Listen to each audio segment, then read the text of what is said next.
E olha só, olha a gangorra jurídica que está acontecendo no país. Uma hora é um extremo daqui, outra hora é um extremo dali. Vou ler para você. A pedido de Lula, o ministro Dias Toffoli, do Supremo Tribunal Federal, determinou a anulação de todas as provas obtidas no acordo de leniência da Odebrecht, homologado em 2017, que atingiu dezenas de políticos de vários partidos. Isso não significa que todos os casos que envolvam provas da empreiteira estejam automaticamente arquivados. Caberá ao juiz de cada processo fazer análise sobre se há outras provas e se elas foram contaminadas. Break. Então, a defesa do Lula pede a anulação e aí nós teremos uma discussão, porque as provas estão nulas, são nulas e, de acordo com a teoria dos frutos da árvore envenenada, que é uma teoria que veio do direito norte-americano, todas as provas produzidas exclusivamente a partir das provas que foram anuladas também são nulas. Em sua decisão, o ministro Toffoli afirmou categoricamente que os desdobramentos jurídicos deste caso foram uma armação que levaram à prisão do presidente Lula. Hoje vai ter muita briga. Que levaram à prisão do presidente Lula no âmbito da Operação Lava Jato, que ele considera um dos maiores erros judiciários da história do país. E o senador Sérgio Moro, ex-juiz da Lava Jato, reagiu enfaticamente à decisão de Dias Toffoli. Nas redes sociais ele escreveu o seguinte, abre aspas, a corrupção nos governos do PT foi real. Criminosos confessaram e mais de 6 bilhões de reais foram recuperados para a Petrobras. 6 bilhões. Esse foi o trabalho da Lava Jato dentro da lei, com as decisões confirmadas durante anos pelos tribunais superiores. Respeitamos as instituições e toda a nossa ação foi legal. Lutaremos no Senado pelo direito à verdade, pela integridade e pela democracia. Fecha aspas. Meu querido Felipe Monteiro, vou abrir este debate com você. Independentemente da decisão que vocês vão comentar, o Brasil vive uma gangorra. Se houve abusos praticados pela Lava Jato? Houve. Atropelaram alguns procedimentos do Código de Processo Penal? Atropelaram. Porém, as decisões da Lava Jato foram submetidas a um juiz de primeiro grau. Se deveria ter tido um juiz de garantias antes, porque poderia afetar a liberdade psicológica dele ou não, se ele estava comprometido com a acusação ou não, é uma questão que vai ser debatida. Mas foram validadas por um juiz que proferiu a condenação. Depois o Tribunal Regional Federal, por unanimidade da 4ª Região, depois chegou até o Superior Tribunal de Justiça e a primeira turma do Supremo Tribunal Federal ratificava praticamente todos os atos, inclusive alguns que não deveria ratificar. Como fica para a população vendo esse vai e vem, essa gangorra? Uma hora está tudo anulado, tudo é válido, outra hora tudo é anulado. E agora nós estamos vendo o seguinte, o presidente Bolsonaro, o ex-presidente Bolsonaro, sofre também com os mesmos métodos que foram implantados pela Lava Jato. Então, valia tudo e agora não vale nada. E para um ex-presidente está valendo tudo? Como é que fica na cabeça de quem está nos ouvindo essa questão? Uma operação que recuperou na Petrobras 6 bilhões de reais e agora os acordos de leniência, por exemplo, da Odebrecht, sendo anulado. Qual a sua visão como jurista sem cor? Nem vermelho, nem nada. Por favor. Capês, essa é uma pergunta interessante, pergunta boa, eu diria. Finalmente você fez uma pergunta boa para mim. Olha isso. Brincadeira. A questão é a seguinte, a questão que é difícil para a sociedade como um todo entender, né, como que houve diversas devoluções de dinheiro fruto da corrupção para o governo. O seu microfone está ruim, enquanto você vai, a técnica vai melhorando a sua. Quando te faço uma pergunta boa, teu microfone não funciona. Então você aguarda um pouquinho aqui, que eu quero ouvir o Bellucci. Bellucci, qual a sua opinião sobre essa decisão agora anulando o acordo leniense e as provas produzidas no acordo com a Odebrecht, que foi a principal empreiteira envolvida aí no âmbito da Lava Jato? Boa tarde. Olha, Capês, boa tarde. De fato, realmente fica uma coisa confusa para a população, né? Entender que ela está... primeiro tudo valia, depois tudo foi anulado. Agora eu entendi aqui a câmera, obrigado. Então, isso foi muito custoso a se entender, né? É evidente que a presença do Sérgio Moro, do Deltan e de todo o time dos chamados Lava Jato Boys num grupo do Telegram, naturalmente fica muito confuso de se entender que era paridade de armas, né? Mas na estrutura do judiciário, a gente já tem o próprio Ministério Público, que seria o advogado da sociedade, ele senta ao lado do juiz. Então, formalmente, já fica confuso visualizar essa paridade. Lembrando que quando aconteceu esse vazamento, essas provas eram ilegais, mas a partir do momento que elas se tornaram de conhecimento público, realmente seria necessário vê-las, né? Entender como que funciona, por que tinha esse grupo de Telegram. E lá no grupo, não deveria estar o juiz num grupo do Telegram com os promotores, é natural, todo mundo entende que isso inviabiliza a questão do processo. Agora, a única coisa ali que realmente seria confusa para tornar ilegal seria um momento que o Sérgio Moro, partindo-se da premissa que essas provas, que esses diálogos são reais, um momento que ele fala de alguma prova lá para o Deltan, para o pessoal, essa prova aqui tá fraquinha, ou vocês não pediram, tem que fazer, só esse diálogo, né? E lembrando também da obtenção, né, que foi via Manuela Dávila. Os hackers procuraram a Manuela, a Manu, e ela falou, eu não sei o que fazer, mas segue o contato do Glenn Greenwald, do The Intercept, o blog de extrema esquerda. Então, realmente é muito confuso, e também o que eu observo é o Toffoli, ele dá assim como vem sendo comum no STF, ele não se limita a analisar a questão jurídica, eu invalido pelas questões tais e tais. Tem uma espécie de discurso, né? uma militância ali no próprio voto. Então, acho muito confuso e também lamento a mensagem do Sérgio Moro, que ela foi um pouco, né? Tem sido mensagens muito pragmáticas, né? E às vezes está faltando um pouco mais de ênfase do Sérgio Moro, que imagino também que está morrendo de medo do que vai acontecer com ele. Sem dúvida. Bom, voltamos agora com o nosso Felipe Monteiro. Felipe Monteiro, a 13ª Vara Criminal de Curitiba era competente. Ninguém julgou incompetente, não havia nenhuma inulidade, nenhuma irregularidade. Os casos chegavam à primeira turma do Supremo Tribunal Federal e iam mantendo todos os procedimentos. Alguns que, inclusive, que não deveriam ser mantidos. Agora, se a nulidade é reconhecida no momento certo, o processo não vai até o final indevidamente e não ocorre a prescrição.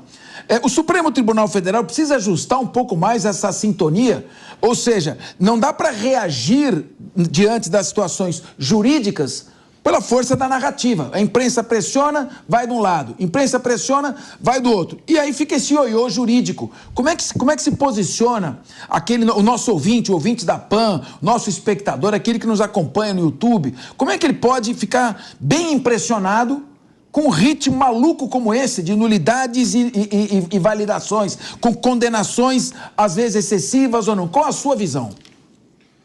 Capês, é difícil para a sociedade entender, né, como que vários valores foram devolvidos, frutos de corrupção, como vários empresários, né, confirmaram ter praticado crime de corrupção e devolveram de livre e espontânea vontade o valor para o erário público, né?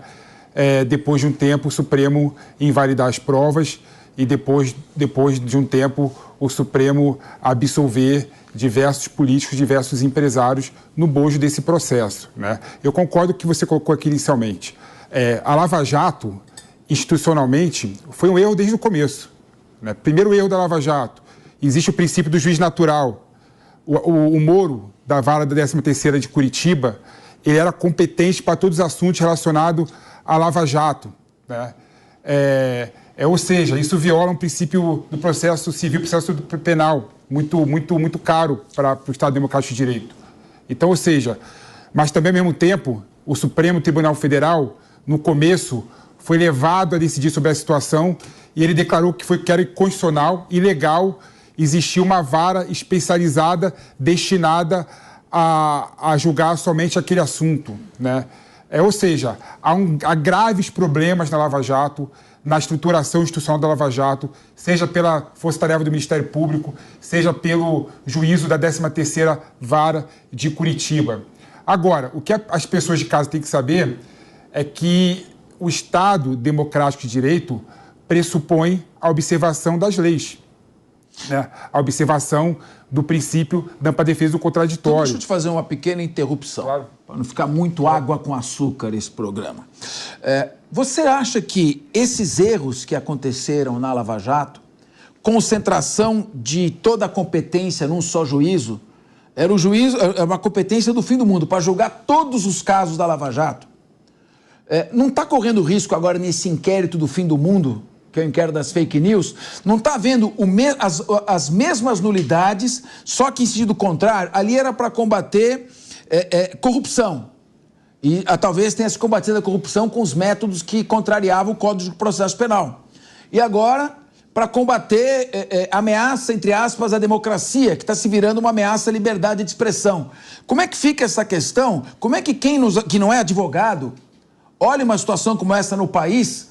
Como é que o sujeito vai se sentir, a pessoa vai sentir diante disso? Quer dizer, eu achei que valia tudo, agora não vale nada. E agora o que está valendo também é exatamente aquilo que estão dizendo que não valeu na Lava Jato, está valendo agora no inquérito do fim do mundo. Como é que é isso? Eu vou depois perguntar para Deise Chocari, cientista política, mas eu queria a sua visão. Eu concordo, advogado. Eu concordo contigo. O grande problema, a grande diferença, infelizmente ou felizmente para uns, né, é que o gargalo institucional do Brasil é o STF. Né? O STF é que dá a última palavra. 01, né? E esses inquéritos das mídias digitais, inquérito do fim do mundo, né, tá no STF. Ou seja, as pessoas que estão sendo investigadas no STF não têm para que recorrer. Então não vai ter ninguém que vai falar que a prova produzida no âmbito do processo conduzido no STF será ilegal. Né? Agora, Capês, para concluir o que eu estava dizendo aqui, e voltando um pouquinho, até para dar espaço para outras pessoas falarem, né, no caso específico das provas do acordo de leniência, é bom destacar, né, que a própria Polícia Federal que embasou as investigações da Lava Jato, concluiu que as provas apresentadas pelo Departamento de Operações Estruturadas da Odebrecht, né, eram provas imprestáveis, né, que não dava para ter certeza absoluta se aqueles documentos foram rascunhados ou não. Se eu sou ministro e recebo uma declaração explícita dessa da Polícia Federal, eu ia declarar prova imprestável também, nesse caso específico. Sim, agora, Deise Chocari. Então, as provas são imprestáveis. Se são imprestáveis, por que foi feito aquele escarcéu na mídia com relação às pessoas que apareceram nessas provas? Se eram imprestáveis, são imprestáveis. Agora, se elas são imprestáveis, elas não deveriam sequer ter motivado investigações, indiciamentos, ações.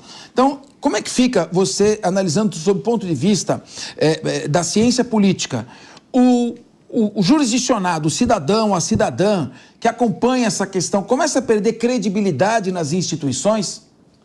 Capês, boa tarde os colegas da mesa aqui. Eu estava pensando se eu faria isso ou não, mas eu vou quebrar o protocolo um pouquinho, Capês, se tu me permite. Mas a gente nunca fala dessas coisas aqui na mesa, né? Mas na semana passada eu estava saindo aqui do Linha de Frente e eu encontrei, eu não lembro o nome dessa senhora, mas eu encontrei a mãe da Estela Prado, que foi tua estagiária. E poucas vezes eu me emocionei tanto, porque eu comecei aqui no Linha de Frente, eu não te conhecia. E aonde eu ia, né, meu irmão é advogado, meu cunhado também, aonde eu ia as pessoas falavam, tu conversa com o Capês, eu não tinha noção da dimensão que tu era. Quando eu encontrei a Estela Prado, a mãe da Estela Prado, a Estela faleceu, foi tua estagiária, né, Capês? 34 anos. Né? E essa senhora me contou tanta coisa boa a teu respeito, e a irmã dela, a Paula Prado também, que eu saí aqui da Jovem Pan literalmente chorando. Então eu queria mandar um beijo para elas e dizer da minha admiração por ti, porque é muito impressionante, assim, quando a gente encontra as pessoas na rua, isso acontece em relação aos colegas, né? E as pessoas falam coisas positivas que conviveram com esses colegas e a gente pensa, poxa, eu estou no lugar certo. E eu me emocionei muito com a mãe da Estela quando ela falou em ti. Então eu queria deixar isso de público, até para as pessoas saberem que além de um excelente jurista, tu é uma excelente pessoa. Eu fiquei muito emocionada com a mãe da Estela. Muito obrigado, querida. Deixa eu me recuperar aqui agora. Então, falando disso, eu confesso que quando eu estava lendo os jornais hoje de manhã, eu fiquei muito impressionada com isso. Na ciência política, a gente tem um termo que tem sido muito utilizado ultimamente, principalmente no Brasil que a gente tem convivido, que se chama revisionismo histórico. O que é isso? Tu subtrai as tensões vigentes, né? Tu apaga indícios históricos e numa tentativa de anular o conhecimento público mesmo. Então, tudo aquilo que foi conhecido, tudo aquilo que até então era real, o revisionismo histórico ele vem, subtrai essas tensões, tira isso de cena, normalmente para fortalecer um poder vigente. Quando a gente vê esse tipo de decisão, o que a gente pensa e o que a gente reitera é essa tentativa de novo da esquerda de apagar a história. Como assim? Não houve corrupção durante os governos da esquerda? Não houve desvio de dinheiro? É isso que estão querendo fazer a gente acreditar? Revisionismo histórico é isso. E só para a gente fazer um lembrete aqui, isso começou com o craque da Bolsa lá em 1929, que tentaram inverter a história, e a gente tem visto isso acontecer com mais frequência. Então, é uma tentativa deliberada de apagar a história. A gente já falou que, desde que o Lula 3 assumiu, ele tem feito isso em relação ao Michel Temer, em relação ao Bolsonaro, né? Um revanchismo histórico, uma tentativa de revisão, e é isso que a gente está vendo. Eu falei em outros programas aqui do Linha de Frente, eu reitero, se tem um objetivo muito claro nesse Lula 3, é do presidente apagar o passado dele. Ele achou, eu reitero o meu ponto aqui, ele achou que ia sair do cárcere como se ele fosse Nelson Mandela. E como isso não aconteceu, como ele não foi considerado o salvador da pátria, agora vai se tentando aos poucos e apagando a história. A Dilma não foi golpe, tem uma tentativa aqui, outra ali de censura à imprensa, conversas com ditaduras. Então a história ela vai sendo toda modificada, como se, não, eu não converso com ditadura, eu só estou acenando diplomaticamente. E isso tem se reiterado. Assim, para mim, isso daqui é uma clara tentativa de dizer que não houve corrupção no governo do PT. Muito bem, muito obrigado pelos seus elogios, só uma questão. Querida. Eu ia só passar a palavra para Daniela Alves, que ainda não falou, mas Felipe Monteiro... Só um ponto. É sempre só um pontinho e aí o ponto vira uma redação, mas fala. Tá com a palavra, Felipe Monteiro. O revisionismo histórico, nesse caso, eu acho que não se aplica, porque a decisão veio do STF com a mesma configuração do STF no momento da Lava Jato. E um processo que não transitou em julgado ainda. Né? Então, eu acho que não dá para falar que é culpa do PT nesse caso específico. Quem decidiu foi o STF. Muito bem. Colocou o Felipe Monteiro, Daniel, se esquecendo que no STF tem duas turmas. A primeira turma de caráter mais punitivista e a segunda turma de caráter garantista. A primeira turma punitivista manteve, inclusive até o último momento, a competência da 13ª Vara Criminal, inclusive todas as medidas que foram tomadas. E a segunda turma, que liderada até pelo ministro Gilmar Mendes, tentava, de certa forma, conduzir dentro dos parâmetros legais. Então não é que foi o próprio STF, tem dois STFs dentro do mesmo plenário. Daniela Alves, como você vê essa questão aí diante do cidadão? Pouco importa se ele é de um lado ou de outro, a confusão que deve estar na cabeça de cada um. Afinal de contas, estava certo, não está certo, é inocente, é culpado, errou, não errou? Como fica a cabeça de quem está nos ouvindo ou nos assistindo? Obrigada, Capês. Uma boa tarde, querido. Uma boa tarde aos colegas aqui à mesa. Uma boa tarde também a toda a audiência da Jovem Pan. E um beijo especial para a dona Ângela, né, que nos abordou na saída aqui da Jovem Pan. Muito obrigada. Obrigada também, especial pela Deise ter compartilhado a sua história, que eu fiquei aqui emocionada também, que a gente sabe o quanto Capês é grande aqui, todos respeitosos como sempre. Muito obrigada aqui por compartilhar. Olha, Capês, eu fiquei aqui me perguntando, enquanto vocês estavam falando, será que, neste caso, o governo brasileiro vai ter que devolver para esta empresa os 6 bilhões que foram recuperados nessa questão?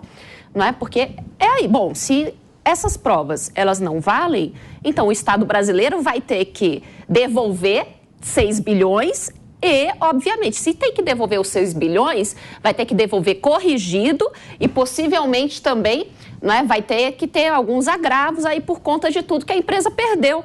Ora, não faz nenhum sentido tudo o que está acontecendo, pelo menos da minha percepção, enquanto cidadã. A gente nem precisa chegar em debater juridicamente, mas acho que a gente tem que trazer para o campo da lógica mesmo, não é?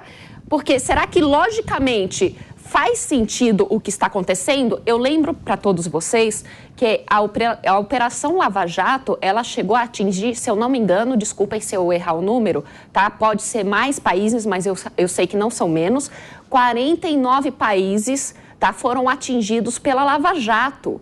Então isso não é pouco, isso quer dizer que nós vamos ignorar todo esse processo internacional de corrupção que foi colocado, não é? Vamos simplesmente ignorar tudo para colocar que, bom, nada mais vale, aqui no Brasil nada aconteceu, tudo que aconteceu no passado não foi assim. Então, nunca existiu um dos maiores escândalos de corrupção, não é, que a gente já viu aqui no país, quiçá do mundo também, por conta da grandiosidade deste tipo de crime que foi realizado, não só no Brasil, mas com conexões internacionais a partir também do próprio governo brasileiro. Isso de acordo com todos os relatórios que foram apresentados, né?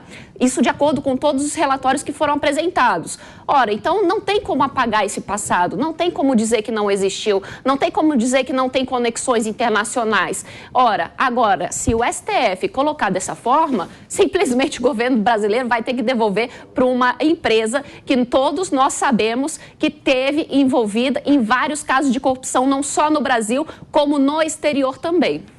Muito bem. Capês, como dizia... Tem uma coisa clara aqui também, Capês. Ah, pois não, o Felipe Monteiro... Que... Eu sei que estou sendo impertinente hoje. Não, por favor. Mas assim, uma coisa, Dani, uma coisa é a corrupção. Ninguém está falando que não houve corrupção na Petrobras na época do governo do PT. Isso é fato, isso é dado, teve corrupção. Ninguém está falando que a empresa Odebrecht, que assumiu a corrupção e devolveu o dinheiro para o erário público, tem que devolver o dinheiro. O que está falando é que a prova que ela apresentou é imprestável para usar para a condenação de uma outra pessoa e de uma outra empresa. Então, se mantém a corrupção, se mantém a pena da empresa, mas não pode se utilizar dados, informações, documentos que podem ser rasurados e que foram rasurados, segundo a Polícia Federal, como prova para colocar alguém na prisão. Daniela, o que o Felipe está dizendo é o seguinte... que existe a imprestabilidade mais ou menos. Pois é. Ela não presta para cá, mas presta para lá. Felipe, quando você diz que está sendo impertinente hoje, eu quero dizer que eu concordo só com a primeira parte. Olha só, qual é a questão aqui? Na verdade, isso é só retórica que o Felipe apresentou. Porque, na prática, o que isso significa? Ora, se as provas são invalidadas, não existiu corrupção. Não. Isso é uma questão lógica, gente. Se você invalida as provas, como é que você vai concretizar e não vai abrir essa caixa de Pandora para dizer que não ocorreu esse crime no passado? Então, é uma questão de lógica, não é mais só uma questão de técnica jurídica. Se você invalida provas, você está invalidando todo o procedimento que foi realizado. É o que eu digo o seguinte, na minha visão, quando os juízes começarem a ler mais os autos do que os jornais... e decidirem de acordo com as provas e com o direito, Perfeito. E não de acordo com a pressão que a mídia faz, nós começaremos a ter decisões mais estáveis, duradouras, menos midiáticas e que darão mais segurança jurídica ao cidadão. Sabe, Capês, quando vem, por exemplo, aquelas narrativas de a Lava Jato acabou com os empregos, acabou com essas empresas... Sabe, isso não entra na minha cabeça. Ora, então a empresa, ela participou de um projeto, aliás, articulou todo um processo de corrupção, e ao invés de se colocar o foco nisso, coloca o foco na Operação Lava Jato. Então, isso tudo é uma narrativa para tentar fazer com que as estruturas que permitem a corrupção no nosso país, elas permitam ficar da forma como estão e, mais do que isso, que elas se aprimorem em seus métodos para não serem pegas mais, né? Aquele último comentário da Deise, o Sérgio Moro chegou a ser o maior herói do país. Ele não conseguia andar nas ruas, de repente ele está se transformando num vilão. Mas que montanha-russa moral é essa que está acontecendo no país?